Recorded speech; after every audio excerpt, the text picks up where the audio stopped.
Dude TV.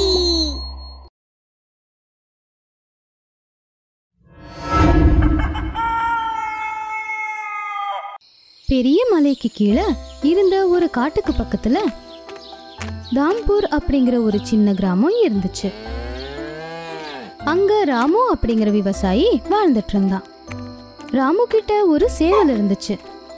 சொல்ல போனா அது ஒரு சேவல் மட்டும்தான். ஆனா அது பார்க்க ரொம்ப அழகாவும் எல்லாரையும் ஈர்க்கிற மாதிரி இருந்துச்சு. அதனாலேயே அதை பார்த்த எல்லாரும் அது பக்கத்துல போகாம அங்கிருந்து போகவே மாட்டாங்க. ராமுவுக்கும் தன்னுடைய சேவல்னா ரொம்ப பிடிக்கும். அந்த சேவல் நல்லா சாப்பிட்டுட்டு அங்க இங்கன்னு சுத்திக்கிட்டு இருக்கும். ஆனா சாயந்தரம் ஆயிடுச்சுன்னா அது நேரா ராமு கிட்ட வந்துடும். அங்க இருந்த காட்டுக்குள்ள ஒரு மந்திரவாதி வாழ்ந்துட்டு இருந்தான்.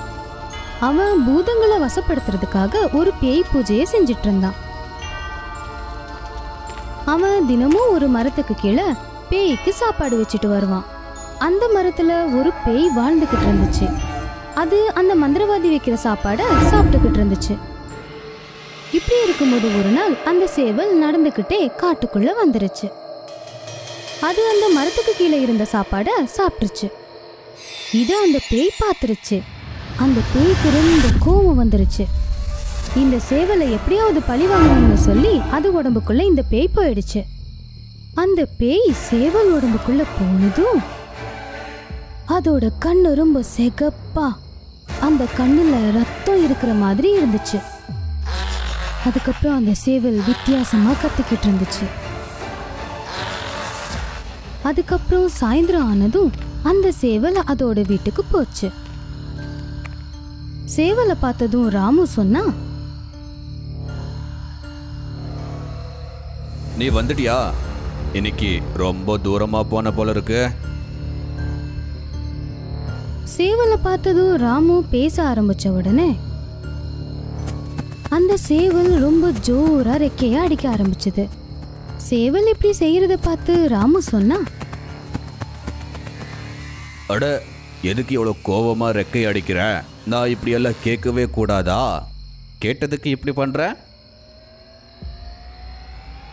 இத கேட்டதும் அந்த சேவல் ரொம்ப சத்தமா நாய் மாதிரி ஆள ஆரம்பிச்சது. அப்புறம் திடீர்னு ஆடு மாதிரி கத்துச்சு.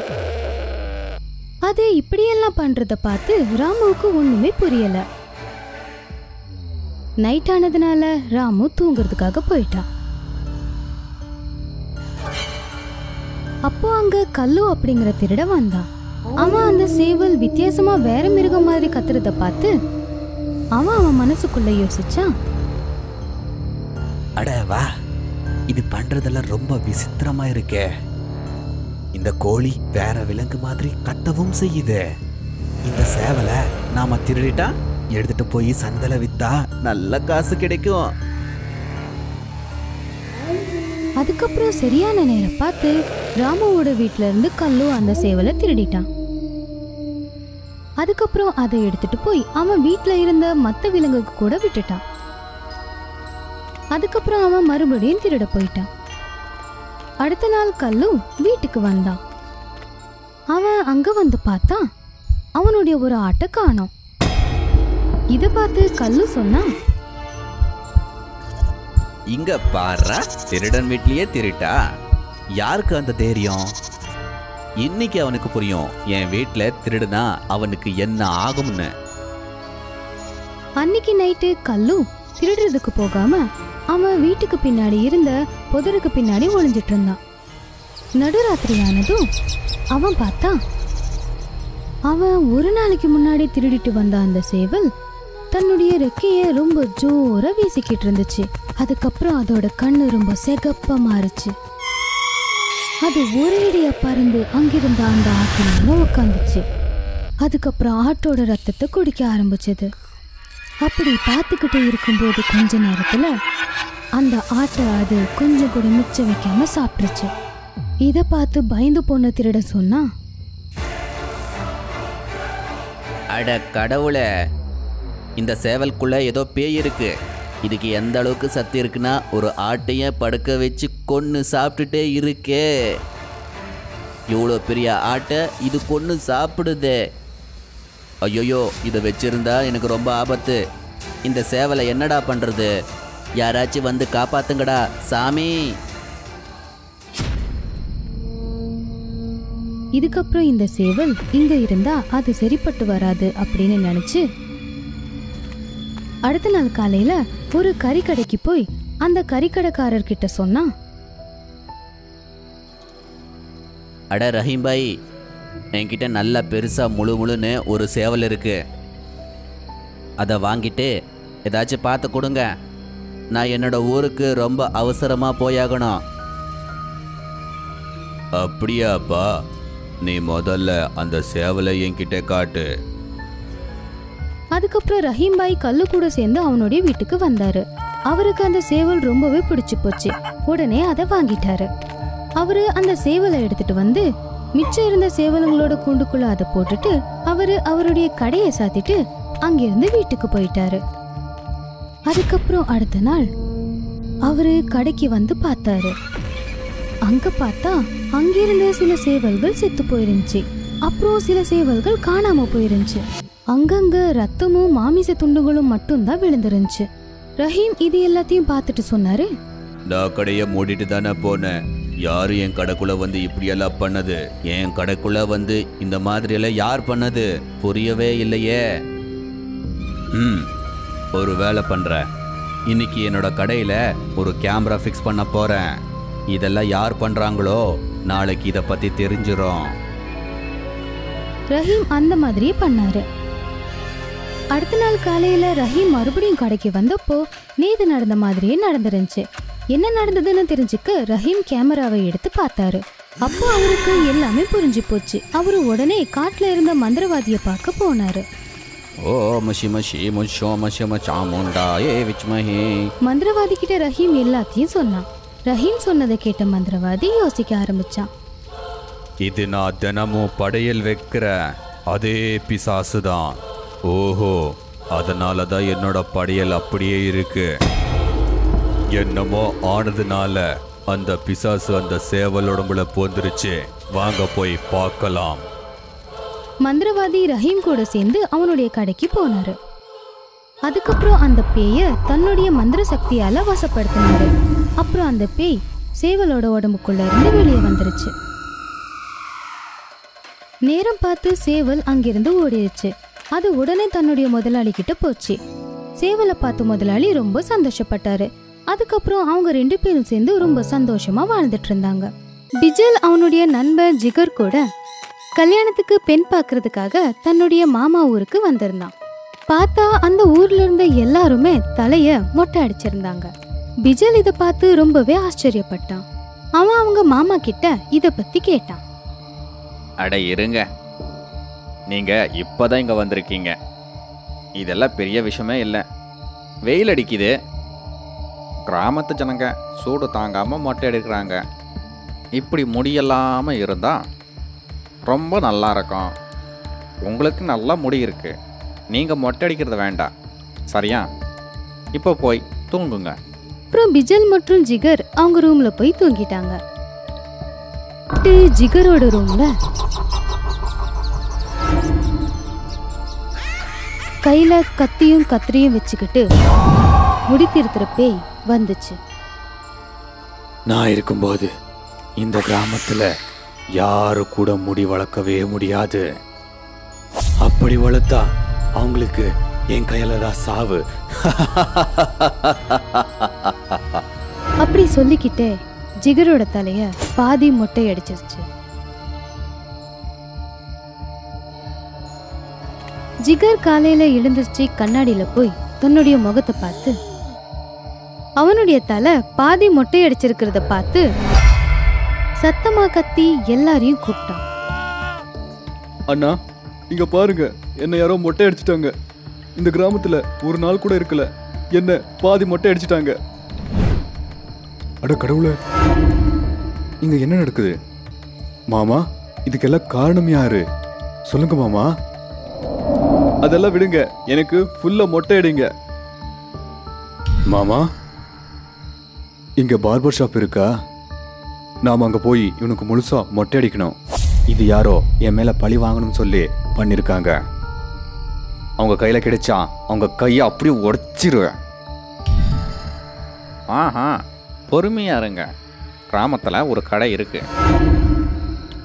ஆனால் அது இன்னைக்கு மூடி இருக்கும். நாம் நாளைக்கு மொட்டை அடிக்கலாம். நாளைக்கு தானே போகிறோம், எதுக்கு டென்ஷன் ஆகுறீங்க? பிஜல், இந்த கோலத்தில் நான் வர மாட்டேன். நீயும் மாமாவும் போயிட்டு வாங்க. இல்லை, நீ எனக்கு நெருங்கிய நண்பன். நீ இங்கே என்னை கல்யாணம் பண்ணிக்க போகிறவள பார்க்கறதுக்குன்னு வந்திருக்க. உன்னை விட்டு நான் போகவே மாட்டேன். மாமா, பொண்ணோட அப்பாவுக்கு ஃபோன் பண்ணி நாங்கள் நாளைக்கு வரோன்னு சொல்லுங்கள். சரி, உங்களோட விருப்பப்படியே பண்ணுங்க. அன்னைக்கு நைட் பிஜலோட ரூமுக்கு முடித்திருக்கிற பேய் வந்துச்சு. அதுக்கப்புறம் பிஜலோட முடிய அது வெட்ட ஆரம்பிச்சது. அப்போ பிஜல் தூக்கத்துல இருந்து முழிச்சுக்கிட்டான். எவ்வளோ திமிரு இருந்தா என்னோட முடிய வெட்டுவேன். உன்னோட கையை உடம்புல இருந்து பிச்சு எரிஞ்சிருவேன்.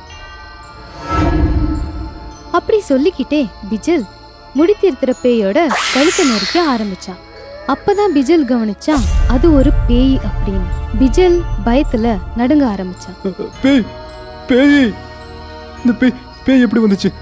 நான் ஒண்ணு பண்ணாத, நான் உனக்கு என்ன பண்ணேன்? கொஞ்ச நேரத்துக்கு முன்னாடி சிங்கம் போல பேசிட்டே இருந்த, இப்போ என்ன ஆச்சு?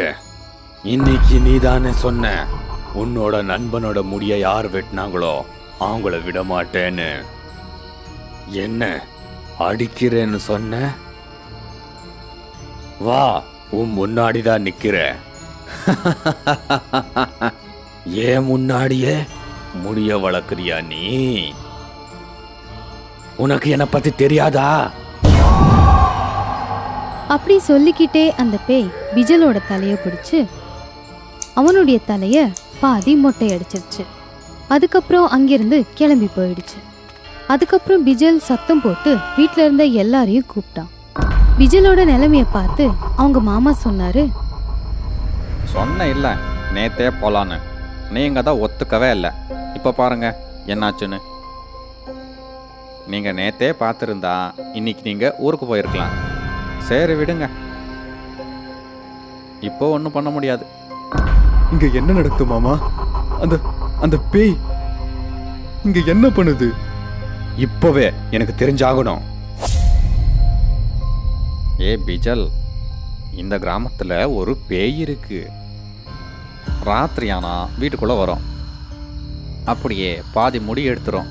யார் யார் முடி நல்லா வளர்க்குறாங்களோ பாதி முடி எடுத்துரும். அதனால தான் கிராமத்தில் வயசானவங்க குழந்தைங்க எல்லாருமே மொட்டை போட்டிருக்காங்க. ஆனா மாமா, இதுக்கு ரீசன் என்ன? இந்த பேய் இருந்துச்சல, அது முதல்ல முடி வெட்டுற தொழில் பண்ணிட்டே இருந்துச்சு. அது மட்டும் இல்லை, அவன் ஒரு திருடன். எப்போ முடி வெட்ட போனாலும் அந்த வீட்டில் போய் ஏதாச்சும் கிடைச்சா அதை தூக்கிட்டு வந்துடுவான். ஒரு நாள் அவன் பக்காவாக மாட்டிக்கிட்டான். அப்புறம் அவனை பிடிச்சி செம்மையாக அடித்தாங்க. அவனை பாதி மொட்டடிச்சு ஊரெல்லாம் ஊர்வலமாக வந்தாங்க. அதுக்கப்புறம் அவன் அவமானப்பட்டு அவனோட உயிரை விட்டுட்டான். அப்போலேருந்து இந்த மாதிரி நடந்துகிட்டே இருக்கு. எல்லாம் அவனோட ஆத்மா தான். சரி, அதை பற்றியெல்லாம் பேசுறது வேண்டாம். நீங்கள் போய் க்ளீனாக மொட்டடிங்க, நாம் போய் பொண்ணை பார்க்கலாம். அதுக்கப்புறம் 2 பேரும் போய் மொட்டை அடிச்சிட்டு வந்தாங்க. அதுக்கப்புறம் பெண் பார்க்கறதுக்காக போனாங்க. ஆனா அந்த பெண் கல்யாணம் பண்ணிக்க பிடிக்கலன்னு சொல்லிட்டா. இல்ல இல்ல, நான் முடி நிறைய வச்சிருக்கிறவனை தான் கல்யாணம் பண்ணிப்பேன். உன் தலை மொட்டையா இருக்கு, நான் உன்னை கல்யாணம் பண்ணிக்க மாட்டேன்ப்பா. இதை கேட்டு பிஜல் ரொம்பவே கஷ்டப்பட்டான். அதுக்கப்புறம் எல்லாரும் வீட்டுக்கு கிளம்பி போயிட்டாங்க. பிஜல் ஜிகர் கிட்ட சொன்னா, அவ என்னோட மொட்டத்தலையை பார்த்து என்ன ரிஜெக்ட் பண்ணிட்டாடா. எல்லாத்துக்கும் காரணம் அந்த பேய் தான். அந்த பேய் மட்டும் என் கையில கிடைச்சது, அதை முடிய ஒன்னொன்னா பிச்சு எரிஞ்சிருவேன். விஜல், நேத்து ராத்திரி மண்டையில மட்டும் தான் கை வச்சுச்சு.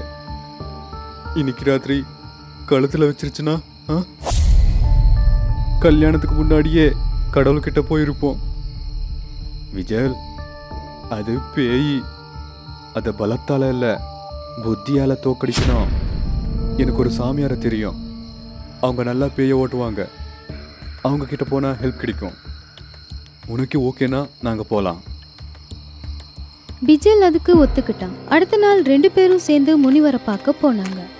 முனிவர்கிட்ட நடந்த எல்லாத்தையும் சொன்னாங்க. ஓம் க்ரீம் ஷூம் சண்டா, ஓம் க்ரீம் ஷூம் சண்டா, ஓம் க்ரீம் ஷூம் சண்டா. அதுக்கப்புறம் அந்த சாமியார் தன்னுடைய மந்திர சக்தியால ஒரு கத்திரிய கொண்டு வந்தாரு. அவர் சொன்னாரு, இந்தாங்க, இதுக்கு ரொம்ப சக்தி இருக்கு. இந்த கத்திரி எவ்வளோ பெரிய பேயா இருந்தாலும் அதை நாசமாக்கிறோம். இந்த கத்திரியால அந்த பூதத்தோட முடிய வெட்டுனா அது நாசமாயிரும். கத்திரி வாங்கிட்டு பிஜலும் ஜிகரும் வீட்டுக்கு வந்தாங்க.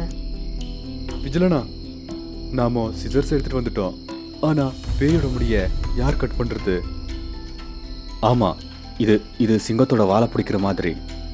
கொஞ்சம் மிஸ் ஆச்சு, அப்புறம் உயிரோடவே இருக்க மாட்டோம். அவங்க 2 பேரும் நைட் வரைக்கும் யோசிச்சாங்க, அந்த முடித்திருக்கிற பேயோட முடிய எப்படி வெட்டுறதுன்னு. அதுக்கப்புறம் பிஜலுக்கு ஒரு ஐடியா வந்துச்சு. ஒரு நாள் பூரா பிஜல், ஜிகர் அப்புறம் அவங்க மாமா அவங்க தலையில டூப்ளிகேட் முடிய வச்சுட்டு சுத்திட்டு இருந்தாங்க. இத பார்த்து கிராமத்து ஜனங்க ரொம்பவே பயந்துட்டாங்க. அப்புறம் சொன்னாங்க, இவங்களுக்கு என்ன பைத்தியமா? அவங்க சாகிறது இல்லாம நம்மளும் அவங்க 3 பேர் அந்த கிராமத்து ஜனங்க கிட்ட சொன்னாங்க, கேளுங்க கேளுங்க கேளுங்க கிராம ஜனங்களே, இனிமே நீங்க பேயை பார்த்து பயப்பட தேவையே இல்லை. அந்த பேய் வந்து பாதி மொட்டை அடிச்சா எங்க கிட்ட வந்து மீதி முடிய மொட்டை அடிச்சுக்கோங்க. இந்த சிசரால வெட்டிக்கோங்க. அதுக்கப்புறம் மறுநாள உங்க மண்டையில கூந்தல் வந்துடும். இந்த விஷயம் முடி திருத்துற பேய்க்கு தெரிஞ்சிருச்சு. இவங்க 3 பேர் அவங்களோட உயிரை பணைய வச்சுட்டாங்க. நான் இவங்களை விட மாட்டேன். அதுக்கப்புறம் அன்னைக்கு நைட் அந்த பேய் பிஜலோட ரூமுக்கு வந்து அவன் கையில இருந்த அந்த கத்திரியை எடுத்து உடைச்சிருச்சு. உன்னோட கத்திரிக்கோள் முறிஞ்சிருச்சு. இப்போ எப்படி முடிய வளர்ப்ப? என் கையாலே நீ இப்போ சாக போற. அப்படி சொல்லிக்கிட்டே அந்த பேய் பிஜலோட கழுத்தை பிடிச்சு மேல தூக்கிடுச்சு. இது எல்லாத்தையும் தூரத்துல இருந்து பார்த்துட்டு இருந்த ஜிகர் உண்மையான கத்திரியை எடுத்து அந்த பேயோட முடிய வெட்டினான். அப்படி வெட்டினதும் அந்த பேயோட சக்தி குறைஞ்சு போச்சு. அப்படி கத்திக்கிட்டே அந்த பேய் தரையில விழுந்து அப்படியே செத்து போச்சு. இப்படி பிஜல் மற்றும் ஜிகர் 2 பேரும் புத்திசாலித்தனமா செயல்பட்டு கிராமத்து ஜனங்களை காப்பாத்தினாங்க. அதுக்கப்புறம் கிராமத்து ஜனங்க எல்லாரும் முடிய வளர்த்துக்கிட்டாங்க. அந்த பொண்ணும் கூட பிஜலை கல்யாணம் பண்ணிக்கிச்சு. கதை ஒரு கிராமத்துடையது. இந்த கிராமத்துல குழந்தைங்களோட சத்தமே கேட்காது. எங்க பார்த்தாலும் அமைதியா இருக்கும். ஜனங்க எல்லாரும் நைட்ல தான் வேலைக்கே போவாங்க. அப்புறம் அங்க ஒரு போஸ்ட்மேன் இருந்தார். வா லக்கன், உட்காரு. மகளே நேஹா, 2 கப்பு டீ எடுத்துட்டு வாமா. லக்கன் ஒரு போஸ்ட்மேன், அப்புறம் முக்கியாஜியோட க்ளோஸ் ஃப்ரெண்ட். அவர் டெய்லி 2 மணி நேரமாவது முக்கியாஜி கூட பேசிட்டு இருப்பாரு. இந்தாங்க மாமா, டீ எடுத்துக்கோங்க. லக்கன், இதான் என்னோட மருமக ஆரியனோட மனைவி. நல்லா இருக்கியாமா? நீ தான் இந்த கிராமத்தையே சாபத்துல இருந்து காப்பாத்த போறமா? லக்கன், பைத்திய மாதிரி பேசுற. நேஹா, நீ உள்ள போமா. போஸ்ட்மேன் அங்கிருந்து கிளம்பிட்டாரு. ஆனா நேஹாவுக்கு ஏதோ சரியில்லைன்னு தோணுச்சு. எந்த சாபத்துல இருந்து கிராமத்தை காப்பாத்தணும்? அதுக்கு நான் என்ன பண்ண முடியும்? மாமா, அந்த போஸ்ட்மேன் என்ன சொல்றாரு? அதுக்கு அர்த்தம் என்ன? ஒண்ணு இல்லம்மா, அவனுக்கு பேசவே தெரியாது. ஆனா நேஹாவோட மனசுல ஏதோ சந்தேகம் இருந்துச்சு. அப்பா, கிராமம் இதுக்கு இவ்வளோ அமைதியா இருக்கு. ஜனங்களை எங்க போனாங்க? மகனே, அவங்க எல்லாம் வேலைக்கு போயிருக்காங்கப்பா. ஆனா அப்பா, இப்போ ராத்திரி 10 மணி ஆயிடுச்சு. இந்த டைம்ல என்ன வேலை? அந்த வேலைக்கு சின்ன குழந்தைங்க எல்லாம் போவாங்களா? ஆமாப்பா, கவர்மெண்ட்ல இருந்தே கிராமத்து பக்கத்துல ஹைவே போடுற வேலை நடந்துட்டே இருக்கு. அந்த வேலைக்கு தான் எல்லாரும் போயிருக்காங்க. குழந்தைகளை வீட்டில் விடுறதுக்கு பயப்பட்டுட்டு அவங்க கூடவே கூட்டு போறாங்க. ஆனா கிராமத்து பக்கத்துல எந்த வேலையும் நடக்கலையே. ஏய், உனக்கு என்ன தெரியும்? நீ வெளிநாட்டுல இருக்க. ஆரியனுக்கு ஒண்ணுமே புரியல. அவங்க அப்பா அவன்கிட்ட உண்மையதான் சொல்றாங்களா இல்ல என்கிட்ட பொய் சொல்றாரா? அவங்க அப்பாவோட பேச்சுல அவனுக்கு ஏதோ சந்தேகம் இருந்துச்சு. வீட்ல இருந்த எல்லாரும் தூங்க போயிட்டாங்க. கொஞ்ச நேரம் தூங்கினதுக்கு அப்புறம் அப்போ வெளியே இருந்து ஒரு விசித்திரமான சத்தம் கேட்டுச்சு. ஆரியன் அந்த சத்தத்தை கேட்டு முழிச்சுக்கிட்டான். நேஹா நேஹா நேஹா எந்திரி. என்ன ஆரியன், தூங்க விடு. நான் சொல்றது கேளு. என்னமோ சவுண்டு வந்துட்டே இருக்கு. ஆமா, இந்த சத்தம் நேத்து கூட வந்துச்சு. நான் நினைச்சேன் கிராமத்துல ஏதோ விசேஷம் அப்படின்னு. டெய்லி இந்த மாதிரி சத்தம் கேட்கறதுனால ஆரியன் அப்புறம் நேஹாவுக்கு சந்தேகம் வந்துச்சு. அப்பா, நைட்டு என்னவோ விசித்திரமான சவுண்டு வந்துச்சு. என்ன சவுண்டு பாது? என்ன சவுண்ட் அது? எனக்கு ஒண்ணுமே கேட்கலையே. அதெல்லாம் ஒண்ணுமே இருக்காதுப்பா. ஆரியன் மற்றும் நேஹா கிராமத்தை சுத்தி பார்த்துட்டு வர கிளம்புனாங்க. உன்னுடைய கிராமம் ரொம்ப அழகா இருக்கு. என் மனசு என்ன சொல்லுதுன்னா இங்கேயே இருந்துடலான்னு. எனக்கும் இங்க இருக்கணும்னு தோணுது. ஆனா ஜாபு நடந்து 2 பேரும் கிராமத்துக்கு எல்லையில இருக்கிற ஒரு பாலடைஞ்ச வீட்டை போய் சேர்ந்தாங்க. இந்த வீடு ரொம்ப பழசா இருக்கே, ஒருவேளை வெள்ளக்காரன் கட்டினதோ? அப்போ அந்த கிராமத்தை சேர்ந்தவர் ஒருத்தர் வந்து சொன்னாரு, தம்பி, உள்ள மட்டும் போயிடாத. உன் உயிர் மேல ஆசை இருந்தா இங்கிருந்து ஓடிப்போ. அப்படி சொன்னதும் அவர் அங்கிருந்து மறைஞ்சிட்டாரு. அதுக்கப்புறம் ஆரியன் மற்றும் நேஹா பயந்து போய் வீட்டுக்கு வந்து. எனக்கு ஒண்ணுமே புரியல. அந்த நீளமான பெருசான அந்த மனுஷன் திடீர்னு எங்க போனா? இந்த கிராமத்துல ஏதோ பிரச்சனை இருக்கு ஆரியன். ஜனங்க எல்லாரும் நல்லவங்க, ஆனா ஏதோ பிரச்சனை இருக்கு. இதெல்லாம் நம்மளோட பிரமையா இருக்குமோ? பொழைச்சோண்டா சாமி, எனக்கு ரொம்ப வேக்குது. நான் போய் குளிக்கிறேன். ஆரியன் பாத்ரூம்குள்ள போன சத்தம் போட்டு கத்த ஆரம்பிச்சான். நேஹா ஓடி போய் பார்த்தா. என்னாச்சு? என்ன பிரச்சனை? பாத்ரூமோட கதவு திறந்தது. ஆரியனோட உடம்பு முழுக்க ரத்தமா இருந்துச்சு. இதை பார்த்து நேஹா கத்தனா. இதெல்லாம் என்ன? எப்படி ஆச்சு? நான் குளிக்க ஷவர் ஓபன் பண்ணேன். ஆனா அதுல ரத்தம் வருது. கொஞ்ச நேரத்துல முக்கியாவும் போஸ்ட்மேனும் வந்தாங்க. ஆரியன் அவங்க 2 பேர்கிட்டயும் ஷவர்ல இருந்து ரத்தம் வந்தது. தலைவரே, உங்க வீட்லயும் அதே பிரச்சனை தான். அந்த ராமாதிர் வீட்டில் இருந்துச்சுல, அதே பிரச்சனை தான். என்ன உளற லக்கன்? உனக்கு என்ன மண்டை கெட்டுருச்சா? போஸ்ட்மேன் அமைதியாயிட்டாரு. போஸ்ட்மேன் அங்கிள், என்ன அந்த பிரச்சனை? ராமாதிர் வீட்டில் ஒரு பிசாசு இருந்துச்சு. என்ன மாமா நீங்க? டேங்க்ல ஏதாவது விலங்கு செத்து இருக்கும், அதோட ரத்தமா கூட இருக்கலாம் இல்லையா? அப்புறம் ராமாதிரோட பிரச்சனை எப்படி சரியாச்சு? கிராமத்தில் இருக்கிற ஒரு பாழடைஞ்ச வீட்டில் முக்கியா நடுவுல தடுத்தாரு. வாய மூடு லக்கன். குழந்தைகளை பயமுறுத்தாத. நீங்க 2 பேருமே உள்ள போய் ரெஸ்ட் எடுங்க. ஆனா அப்பா, அந்த பாழடைஞ்ச வீட்டை பத்தி நான் தெரிஞ்சுக்கணும். சொல்லுங்க போஸ்ட்மேன் அங்கிள், அந்த பிரச்சனை எப்படி தீந்துச்சு? போஸ்ட்மேன் ராமாதிரோட வீட்டில் இருக்கிற எல்லா பேய்களுடைய கதையும் சொன்னாரு. நான் அதையெல்லாம் நம்பவே மாட்டேன். பேய் பிசாஸ் எல்லாம் படத்துல பார்க்கறதுக்கு நல்லா இருக்கும். கொஞ்ச நாள் கழிச்சு ஒரு நாள் நேஹா கண்ணாடி முன்னாடி நின்று தலையை சீவிட்டு இருந்தா. அப்போ அவளுக்கு பின்னாடி ஏதோ நிழல் போன மாதிரி தோணுச்சு. அவ திரும்பி பார்த்தப்போ அங்க யாருமே இல்லை. கிச்சன்ல சமையல் முடிஞ்சதுக்கு அப்புறம் நேஹாவுக்கு தோணுச்சு டெரஸ்ல போய் கொஞ்ச நேரம் உட்காரலாம் அப்படின்னு. ஆரியன், நான் டெரஸ்க்கு போறேன், நீயும் வரியா? இல்ல, கொஞ்சம் வேலை இருக்கு, நீ போயிட்டு வா. நேஹா போன கொஞ்ச நேரத்துல அவளுடைய அலறல் சத்தம் கேட்டுச்சு. ஆரியன் ஓடி போய் பார்த்தான். நேஹா மாடிப்படியிலிருந்து கீழே விழுந்து மயங்கி இருந்தா. கொஞ்ச நேரம் கழிச்சு நேஹாவுக்கு முழிப்பு வந்துச்சு. அவ பெட்ல இருந்தா. அவ பக்கத்துல ஆரியன், முக்கியா அப்புறம் போஸ்ட்மேன் 3 பேரும் இருந்தாங்க. உனக்கு ஒன்றும் ஆகல இல்ல? கால்லையும் தலையிலையும் கொஞ்சம் வலி இருக்கு. எனக்கு எப்படி தோணுச்சுன்னா பின்னாடி இருந்து யாரோ என்ன தள்ளி விட்டாங்க. இதுக்கு எல்லாரும் ரொம்பவே பயந்துட்டாங்க. தலைவரே, நீங்க தடுத்தாலும் இது ராமாதிர் பிரச்சனை மாதிரியே இருக்கு. நேஹாவோட உயிருக்கு ஆபத்து வரக்கூடாது. போஸ்ட்மேன் அங்கிள், நீங்க தான் இதுக்கு ஏதாச்சும் உதவி பண்ணணும். நான் இப்பவே போய் கடக்பூஷன் மந்திரவாதியை கூட்டிட்டு வரேன். சாயங்காலம் ஆயிடுச்சு. அந்த மந்திரவாதி கூட வந்துட்டான். நான் வந்தாச்சுல, இனிமே நீங்க பயப்பட தேவையில்லை. சாமி, எப்படியாச்சும் இந்த பிரச்சனையை தீர்த்து வைங்க சாமி. தீர்த்துடலாம். ஆனா இன்னைக்கு நைட்டு நீங்க எல்லாருமே அந்த பாழடைஞ்ச வீட்டுக்கு போகணும். கொஞ்ச நேரம் யோசிச்சதுக்கு அப்புறம் எல்லாரும் ஒத்துக்கிட்டாங்க. எல்லா கிராமத்து ஜனங்களும் அந்த பாலடைஞ்ச வீட்டுல இருந்தாங்க. எல்லாரையும் பார்த்த ஆரியன் ரொம்பவே ஆச்சரியப்பட்டான். அட, இங்க எல்லா கிராமத்து ஜனங்களும் இருக்காங்க. நான் வீடியோ ரெக்கார்ட் பண்றேன். நேஹா அவன் மொபைல்ல கேமரா ஆன் பண்ணான். ஆனா மந்திரவாதி முக்கியா போஸ்ட்மேன் தவிர கிராமத்து ஜனங்க யாருமே கேமராவில் தெரியல. இவங்க எல்லாம் ஹைவே வேலைக்கு போனவங்களாச்சே, இங்க என்ன பண்றாங்க? என்ன ஹைவே மகனே?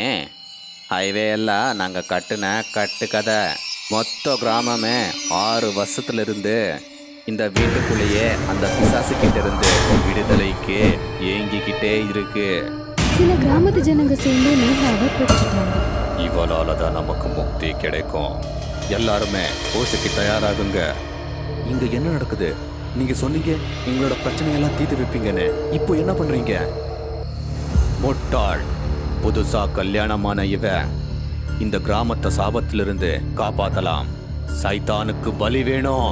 கிராமத்து ஜனங்க ஆரியனையும் பிடிச்சிட்டாங்க.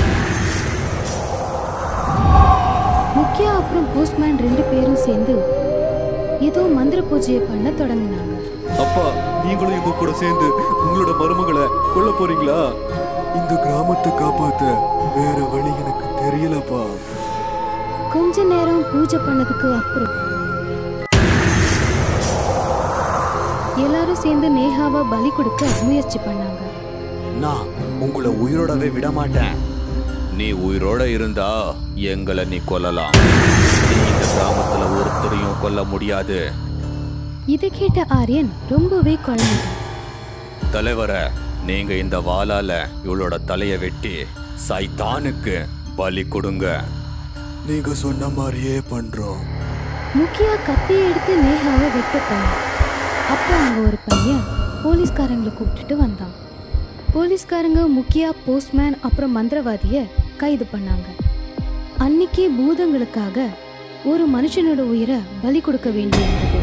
ஆமா, நீங்க கேட்டது சரிதான். 6 வருஷமா அங்க சிறைப்பட்டு இருந்த பூதங்களோட வாழ்க்கைக்காக. உங்களுக்கு இது ஏன், எதுக்கு அப்படின்னு தெரியணும்னா கமெண்ட் பண்ணுங்க. அடுத்த பாகம் சீக்கிரமாவே வரும்.